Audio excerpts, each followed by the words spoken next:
Hello दोस्तों, नमस्कार। आज का हमारा विषय है कोरिएंडर फार्मिंग, धनिया की उन्नत खेती। कैसे हमारे किसान भाई धनिया की खेती करके धनवान बन सकते हैं। और जब धनिया की आप खेती करती हैं तो उसमें बीमारी समस्याएं भी काफ़ी आती हैं।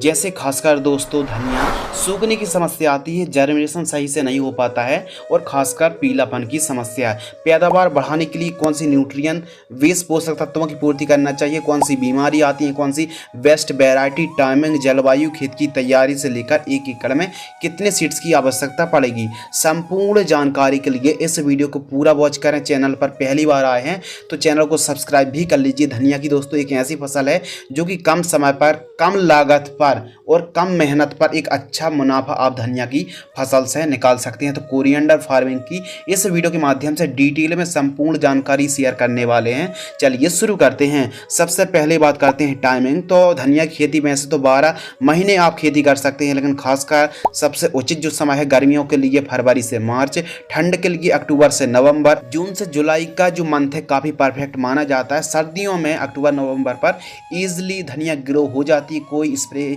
कोई खाद देने की आवश्यकता नहीं पड़ती है। अब टेम्परेचर के ऊपर बात करें तो मिनिमम 8 से लेकर 10 डिग्री सेल्सियस और अधिकतम 30 से 35 डिग्री सेल्सियस तक का टेम्परेचर काफ़ी उचित माना जाता है।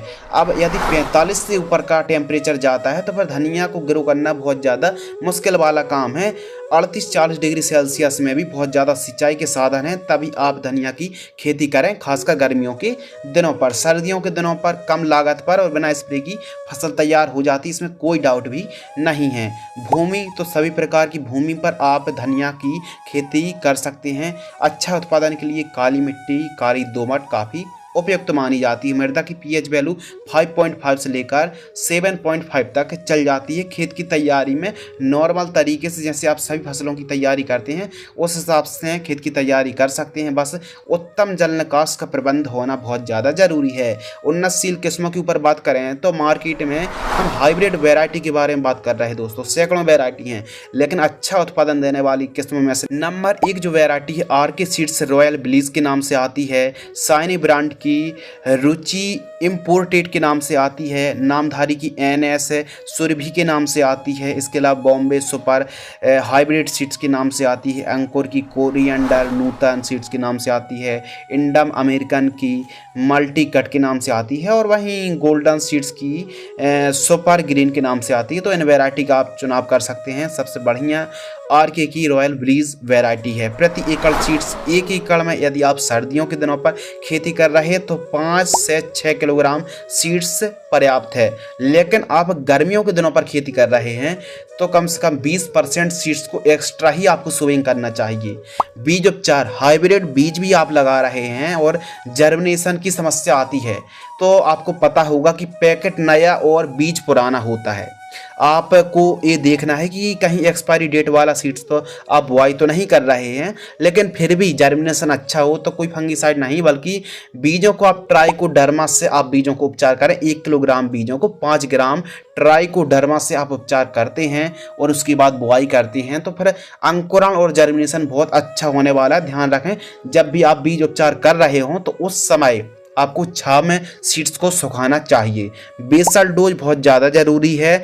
यदि पैदावार बढ़ाना चाहते हैं तो 2 ट्रॉली गोबर की खाद एक एकड़ में 1 से 2 ट्रॉली तो आप बिखेर दीजिए। एसएसपी 50 किलोग्राम, डीएपी 25 किलोग्राम जब बुआई कर रहे हो तो उस समय आपको प्रयोग करना चाहिए। यह प्राइमरी न्यूट्रिएंट होते हैं, इनको देने से काफ़ी अच्छी फसल पैदावार लेती है और हरी भरी भी काफ़ी बढ़िया देखने के लिए मिलती है। यदि भूमि बहुत ज़्यादा उपजाऊ है तो आप 1 ट्रॉली खाद और 50 किलोग्राम सिंगल सुपर फास्फेट का ओनली प्रयोग कर सकते हैं।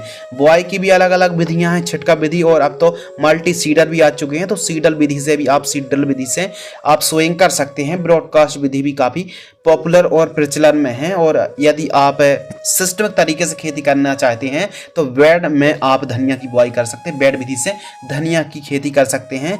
इससे धनिया का जो पौधा काफ़ी अच्छी बढ़वार लेता है। प्लांट डिस्टेंस के ऊपर बात करते हैं तो पौधे से पौधे की दूरी 1 से 1.5 सेंटीमीटर, लाइन से लाइन की दूरी 15 सेंटीमीटर, 10 से 15 सेंटीमीटर लाइन से लाइन की दूरी आप रख सकते हैं। और वहीं डेप्थ गहराई के ऊपर बात करें तो 3 से 3.5 सेंटीमीटर गहराई पर आप सोइंग कर सकते हैं। सिंचाई के ऊपर दोस्तों बात करते हैं। गर्मियों के दिनों पर 3 से 4 दिनों के अंतराल पर सिंचाई करनी चाहिए। ठंडी के दिनों पर 6 से 7 दिनों के अंतराल पर सिंचाई करना चाहिए। खरपतवार नियंत्रण के ऊपर बात करते हैं तो निराई गुड़ाई सबसे बेस्ट है।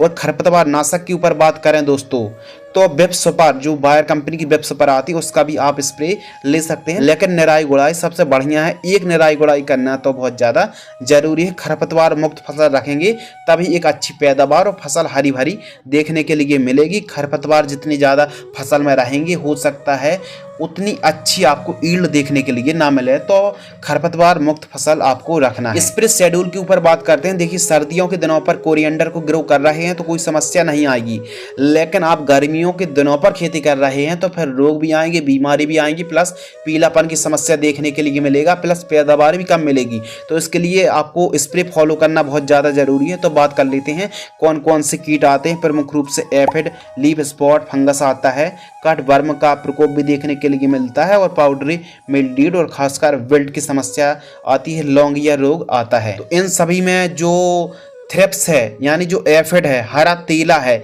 इसका प्रकोप प्लस एफिड और ब्लैक थ्रिप्स का प्रकोप देखने के लिए मिल सकता है। तो केवल और केवल एक स्प्रे की आवश्यकता है। फर्स्ट जो स्प्रे है 35 से 40 दिन के आसपास की फसल होती है तो आयशा एग्रो की सिएप्टोन 10L tonic 30 ml, इमीडा क्लोरपिड 17.8% EC 10 ml 15 litre पानी में घोल करके आपको स्प्रे करना है। जब भी आप स्प्रे कर रहे हो सिलिकॉन चिप को मिलाकर ही आपको स्प्रे करना चाहिए।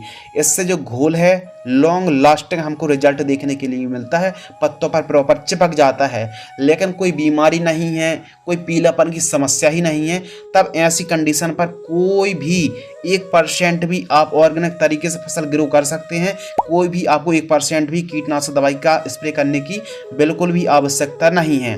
फर्टिगेशन शेड्यूल, खाद का शेड्यूल, यदि धनिया पर पीलापन की समस्या देखने के लिए मिलती है तो जो फर्स्ट खाद है 30 से 35 दिन के आसपास की फसल होती है तो यूरिया और सागरिका इन दोनों को मिक्स करके प्रति एकड़ जड़ों के पास देकर सिंचाई आपको करना चाहिए।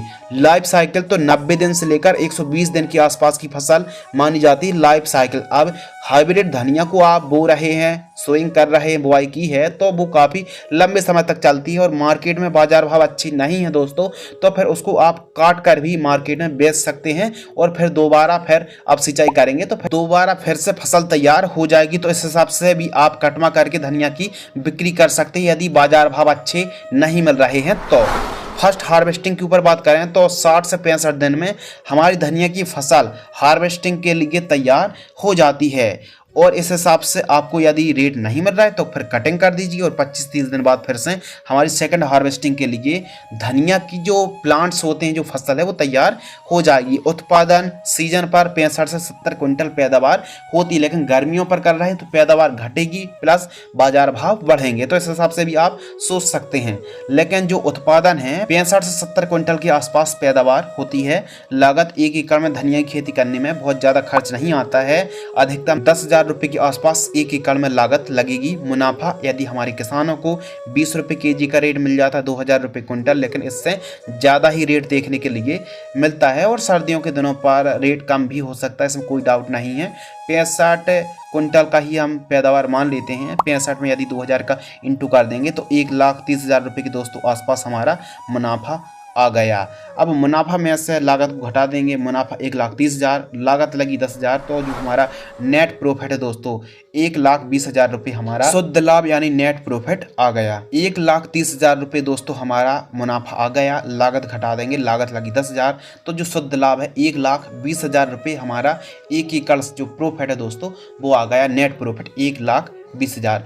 अब रेट यदि और भी अच्छे मिलते हैं, कभी कभी 40-50 रुपये केजी तक का हमारे किसान भाइयों को थोक रेट मिल जाता है, तो रेट बढ़ने पर नेट प्रॉफिट, शुद्ध आमदनी, शुद्ध लाभ बढ़ने वाला है। तो जिस हिसाब से कीमतें रहती हैं उस हिसाब से हमारे किसान भाइयों को यानी प्रॉफिट होने वाला है। प्रॉफिट पर काफ़ी ज़्यादा डिपेंड करता है। तो हमारे किसान भाई धनिया की खेती करके भी कम समय पर कम लागत पर एक अच्छा उत्पादन निकाल सकते हैं। यदि आप भी लंबे समय तक धनिया की खेती से कमाई करना चाहते हैं तो मान लो आप 1 एकड़ में धनिया की बुआई कर रहे हैं तो 50 डिसमल पर अभी, फिर 50 डिसमल पर 15 दिन बाद बुआई करें। इस हिसाब से भी आप दोस्तों मतलब सोइंग करके मार्केट में कंटिन्यू अपनी धनिया को बेच सकते हैं, प्रॉपर कमाई कर सकते हैं। तो इस हिसाब से आपको आवश्यकता अनुसार जैसी मार्केटिंग डिमांड है उस हिसाब से बुआई करके बिक्री करते हैं तो फिर आपको काफ़ी अच्छा प्रॉफिट भी होगा और काफ़ी आप लंबे समय तक दोस्तों आप धनिया की खेती से प्रॉफिट कमाई कर पाएंगे। यदि आपको यह वीडियो पसंद आती है तो वीडियो को लाइक करें। वीडियो को आपने अंत तक पूरा वॉच किया, वीडियो को अंत तक देखने के लिए आपका दिल से बहुत बहुत शुक्रिया, धन्यवाद। जय हिंद, वंदे मातरम।